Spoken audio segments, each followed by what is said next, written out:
The Company of Wolves by Angela Carter. Our journey begins in the woods as well as it should. A ravishing sensorial fairy tale forest, profoundly alive, overflowing with myth and magic and meaning, where the stories we tell are as real as the eyes that watch us from the shadows. It is here that the brilliant Angela Carter sought to extract the latent content from the traditional folk tales, as in this case, Little Red Riding Hood. At this, she wildly succeeded with exhilarating wordplay and pierced layer upon layer of penetrating insight, breaking the rules of language and lore wherever it suited her purposes.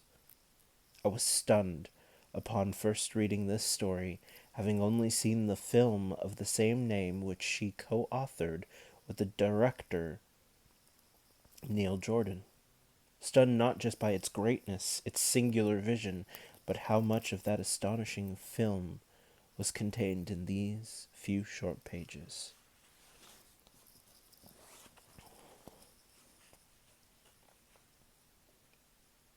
One beast, and only one, howls in the woods by night.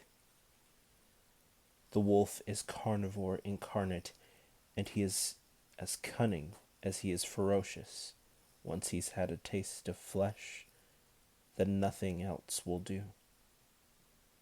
At night, the eyes of the wolves shine like candle flames, yellowish, reddish, but that is because the pupils of their eyes fatten on darkness and catch the light from your lantern to flash it back to you. Red for danger. If a wolf's eyes reflect only moonlight, then they gleam a cold and unnatural green, a mineral, a piercing color. If the benighted traveler spies those luminous, terrible sequins stitched suddenly on the black thickets, then he knows he must run, if fear has not struck him stock still. But those eyes are all you will be able to glimpse of the forest assassins as they cluster invisibly round your smell of meat as you go through the wood unwisely late. They will be like shadows.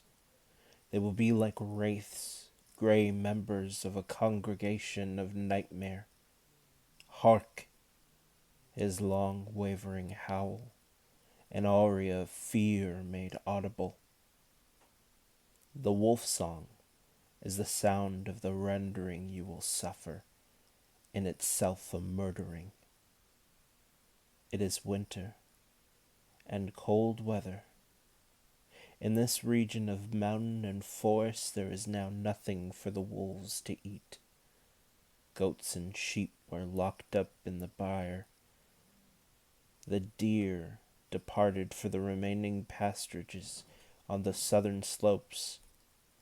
Wolves grow lean and famished. There is so little flesh on them that you could count the starving ribs through their pelts if they gave you to me before they pounced.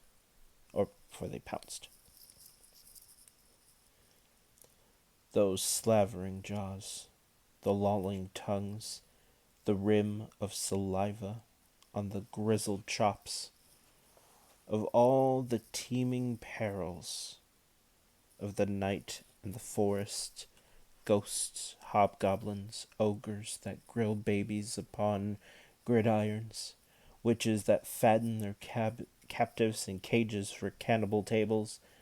The wolf is the worst, for he cannot listen to reason. You are always in danger in the forest, where no people are. Step between the portals of the great pines that the shaggy branches tangle about you, trapping you and the unwary traveler in nets as if the vegetation itself were in a plot with the wolves who live there, as though the wicked trees go fishing on behalf of their friends. Step between the gateposts of the forest with the greatest trepidation and infinite precautions, for if you stray from the path for one instant, the wolves will eat you. They are gray as famine. They are unkind as plague.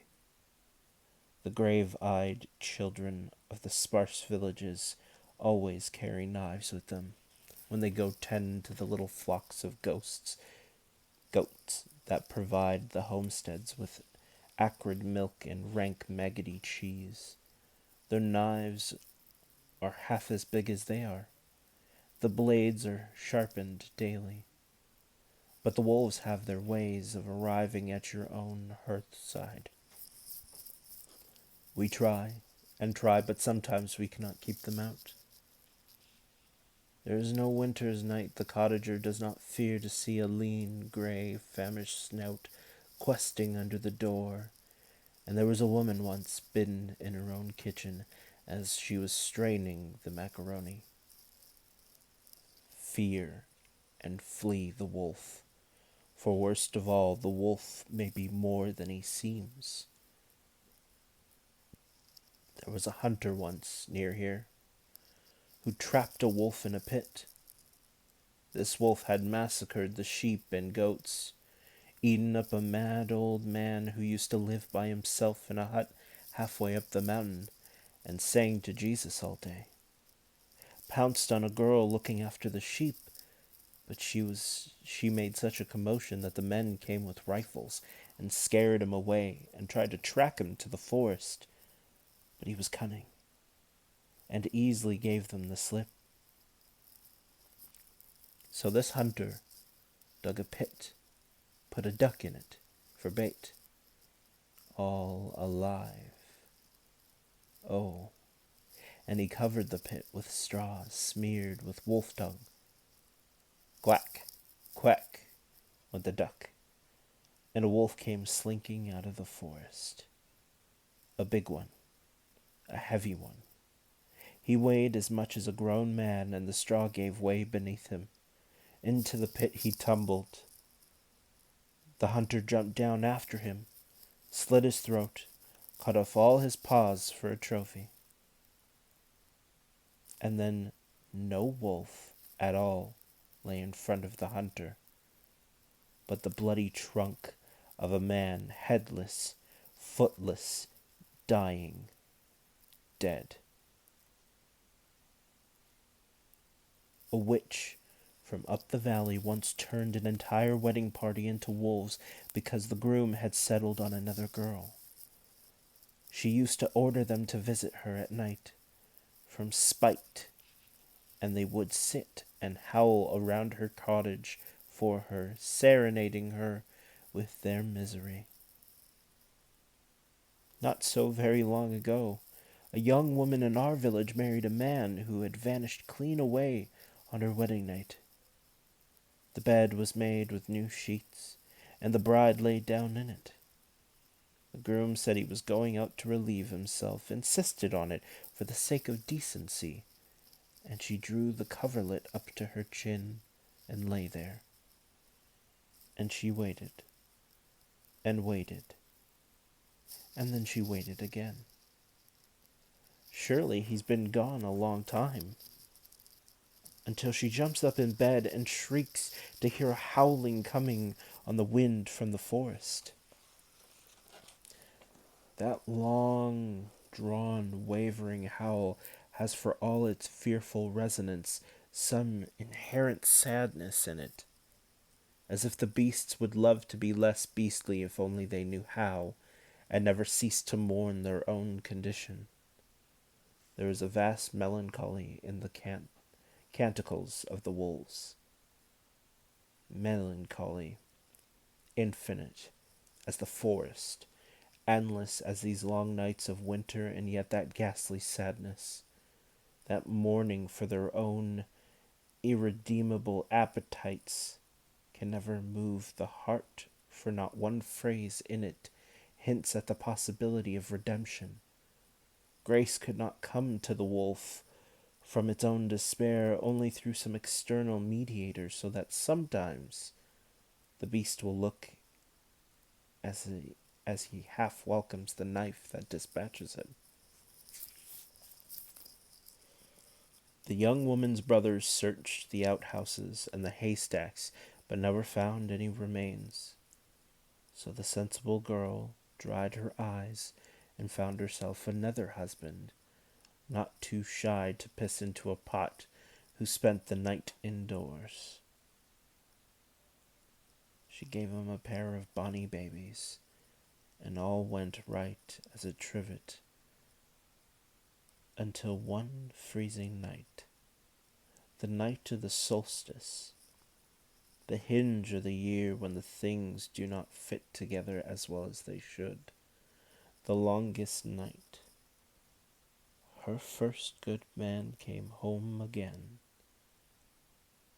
A great thump on the door announced him, as she was stirring the soup for the father of her children, and she knew him the moment she lifted the latch to him, although it was years since she had worn black for him, and now he was in rags, and his hair hung down his back, and never saw a comb alive with lice.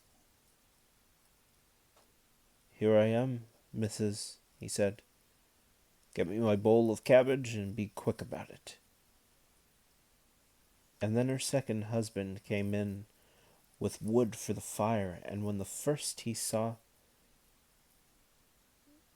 saw the first one, she'd slept with another man, and worse, clapped his red eyes on her little children, who'd crept into the kitchen to see what all the din was about, he shouted, "I wish I were a wolf again to teach this whore a lesson."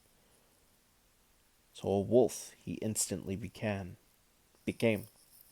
and tore off the eldest boy's left foot before he was chopped by the hatchet they used to chop logs. But when the wolf lay bleeding, gasping its last, the pelt peeled off again, and he was just as he had been years ago, when he ran away from his marriage bed, so that she wept, and her second husband beat her. They say there's an ointment the devil gives that turns you into a wolf the minute you rub it on. Or that he was born first and had a wolf for his father, and his torso is a man's, but his legs and genitals are of a wolf's, and he has a wolf's heart. 7 years is a werewolf's natural span, but if you burn his human clothes, you condemn him to his wolfishness for the rest of his life.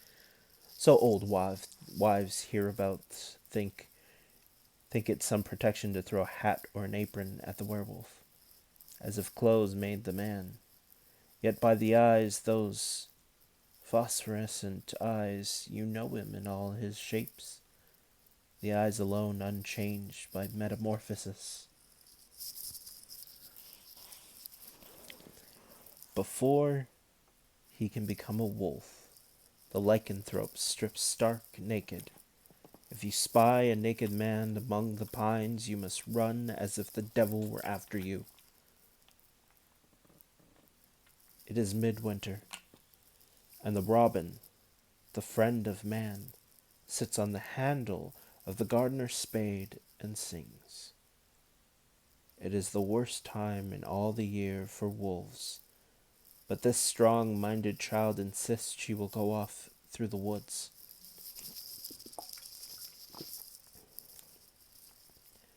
She is quite sure the wild beasts cannot harm her.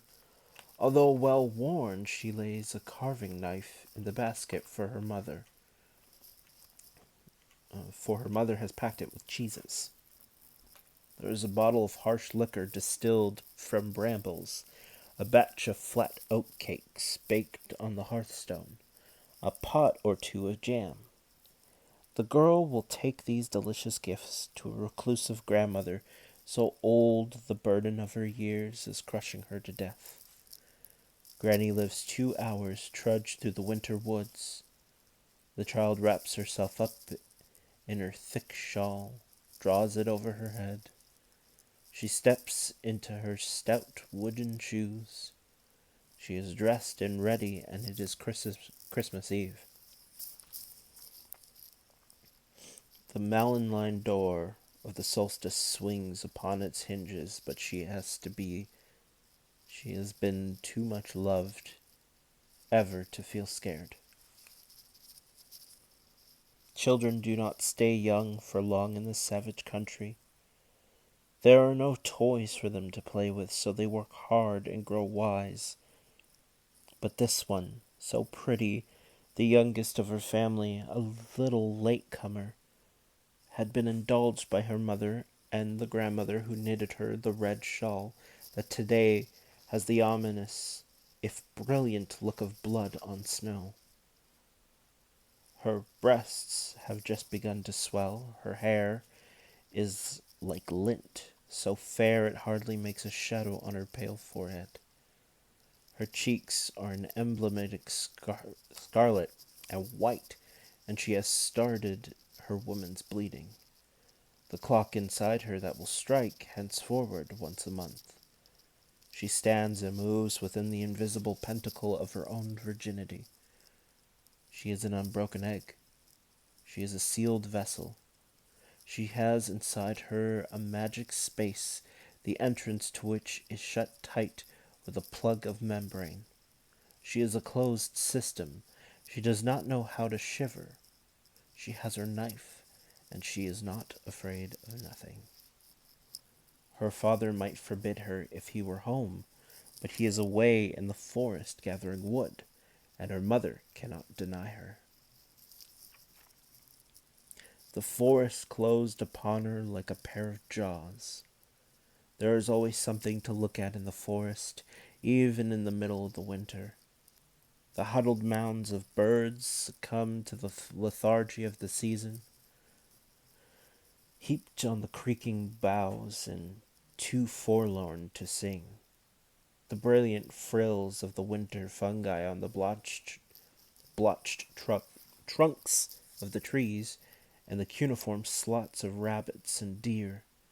The herringbone tracks of the birds, a hare as lean as a rasher of bacon, streaking across the path where the thin sunlight dapples the russet brakes of last year's bracken. When she heard the freezing howl of a distant wolf, her practiced hand sprang to the handle of her knife, but she saw no sign of a wolf at all, nor of a naked man neither. But then she heard a clattering among the brushwood, and there sprang on to the path a fully clothed one, a very handsome one, in the green coat, wide-awake hat of a hunter, laden with carcasses of game birds. She had in her hand on her knife at the first rustle of twigs, but he laughed with a flash of white teeth when he saw her, and made her a comic yet flattering little bow. She'd never seen such a fine fellow before, not among the rustic clowns of her native village. So on they went through the thickening light of the afternoon. Soon they were laughing and joking like old friends. When he offered to carry her basket, she gave it to him, although her knife was in it, because he told her his rifle would protect her. As the day darkened, it began to snow again. She felt the first flakes settle on her eyelashes, but now there was only half a mile to go, and there would be a fire and hot tea and a welcome, a warm one surely, for there would be a dashing huntsman as well for herself. This young man had a remarkable object in his pocket. It was a compass. She looked at the little round glass face in the palm of his hand and watched the wavering needle with a vague wonder. He assured her this compass had taken him safely through the wood on his hunting trip because the needle always told him with perfect accuracy where the north was. She did not believe it. She knew she should never leave the path on the way through the wood, or else she would be lost instantly. He laughed at her again. Gleaming trails of spittle clung to his teeth. He said if he plunged off the path into the forest that surrounded them, he would guarantee to arrive at her grandmother's a good quarter of an hour before she did.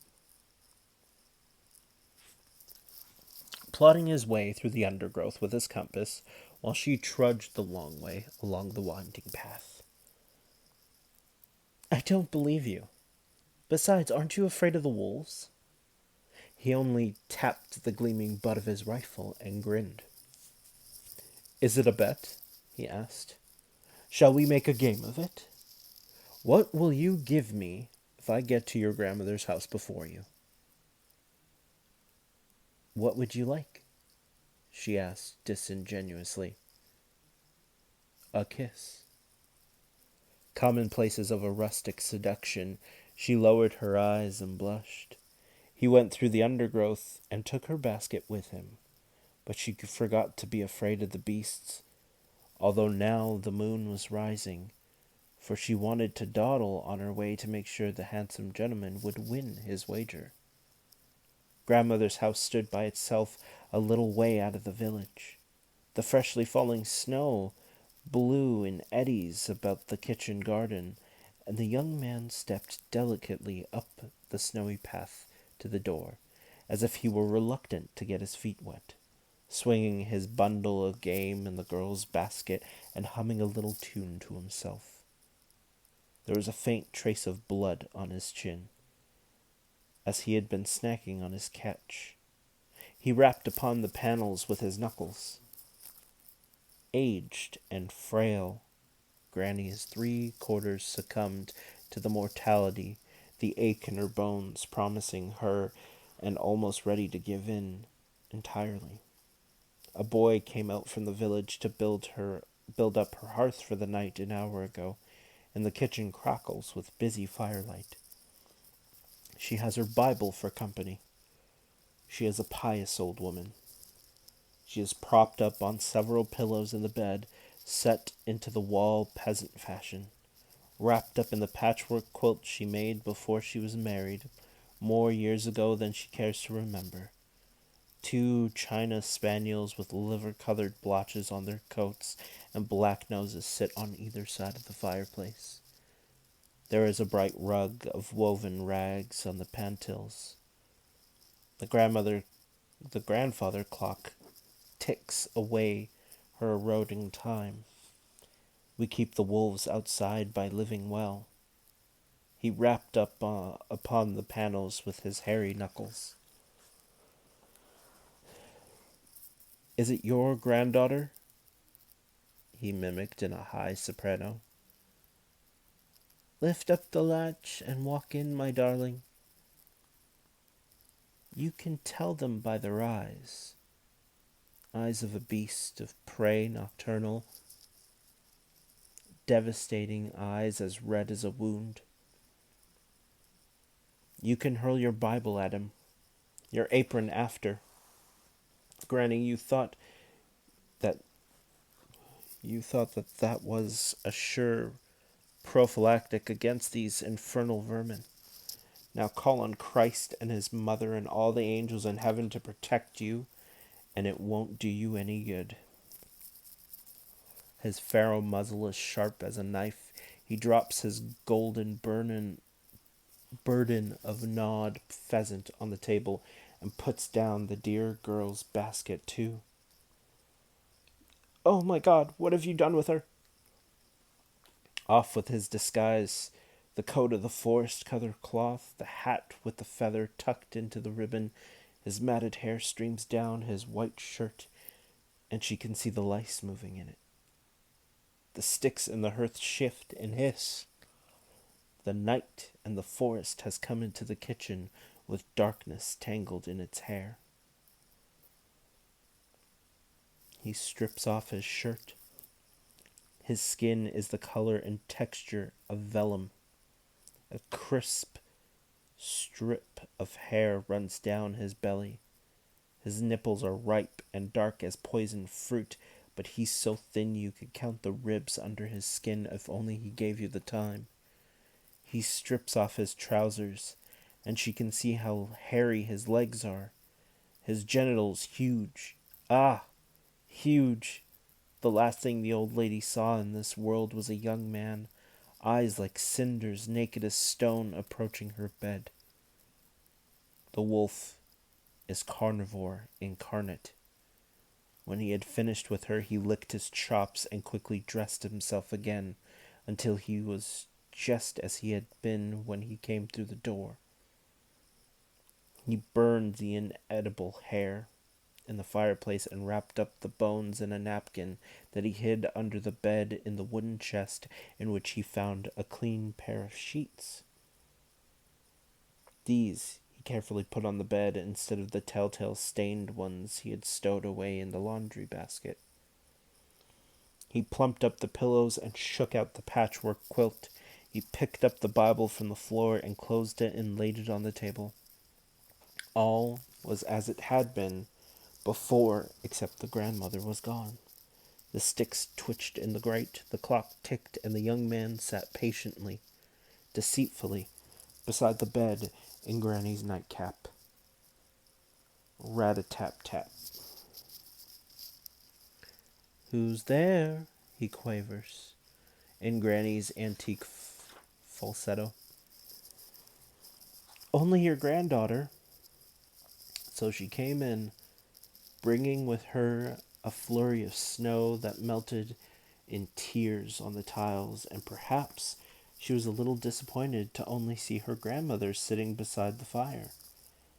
But then he flung off the blanket and sprang to the door, pressing his back against it so that she could not get out again.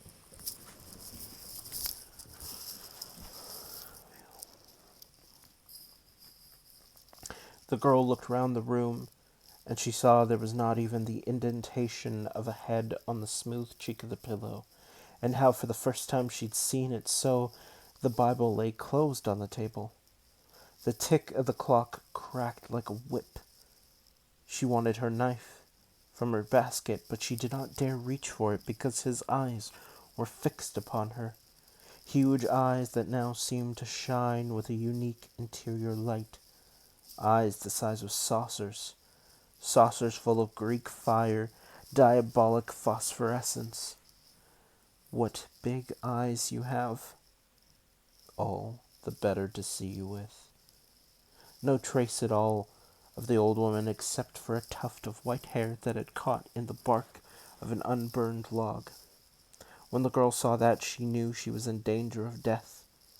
Where's my grandmother?" "There's nobody here but we two, my darling."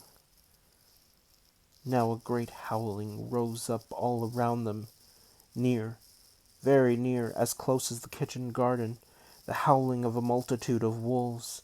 She knew the worst wolves are hairy on the inside, and she shivered in spite of the scarlet shawl she pulled more closely round herself, as if it could protect her, although it was red as blood she must spill.